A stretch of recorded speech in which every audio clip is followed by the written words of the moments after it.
కోతుల ఉపవాసం కథ. ఒక నది ఒడ్డున ఒక దట్టమైన అడవి ఉండేది. అందులో పండ్లతో నిండిన చెట్లు చాలా ఉండేవి. అదే అడవిలో ఒక కోతుల గుంపు కూడా ఉండేది.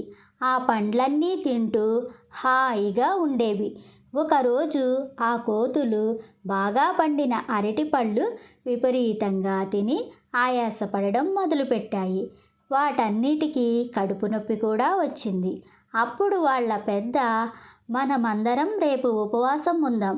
పొద్దుటి నుండి సాయంత్రం దాకా ఏమీ తినకుండా ఉంటే అప్పుడు అందరి ఆరోగ్యం చక్కబడుతుంది అన్నాడు. మర్నాడు ఉదయం పళ్ళు తినడానికి చెట్ల మీదకి పరుగులు పెట్టకుండా అందరూ కలిసి కూర్చొని ఉపవాసం మొదలుపెట్టాయి. కొంచెం సేపు తరువాత ఒక కోతి, మనం ఉపవాసంతో సాయంత్రం దాకా ఉంటే ఆ తరువాత చెట్లు ఎక్కేందుకు ఓపిక ఉండదేమో, అందుకని ఒక గెల పళ్ళు తెచ్చుకొని కింద పెట్టుకుందాం అంది. దానికి అన్ని కోతులు సరే అని ఒక గెల పళ్ళు తెచ్చుకొని కింద పెట్టుకున్నాయి.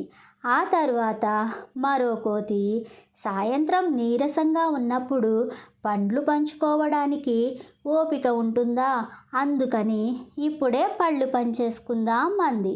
అలాగే అని ఆ కోతులన్నీ గెలలోని అరటి పళ్ళు పంచేసుకున్నాయి. అప్పుడు ఒక తల్లి కోతి, పళ్ళు ఒలిచి పెట్టుకోవచ్చు కదా, అంత నీరసంతో ఉన్నప్పుడు తినడానికి తేలికగా ఉంటుంది అంది.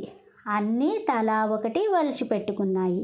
చివరికి ఒక పిల్లకోతి వాళ్ళ నాన్నతో, నాన్న నాన్న, నేను పండుని నోట్లో పెట్టుకుంటాను, ఉపవాసం అయ్యేదాకా మింగను, నన్ను నమ్ము అంది.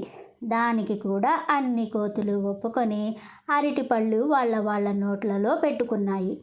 అయితే నోట్లో పండు పెట్టుకున్నాక ఆగగలవా?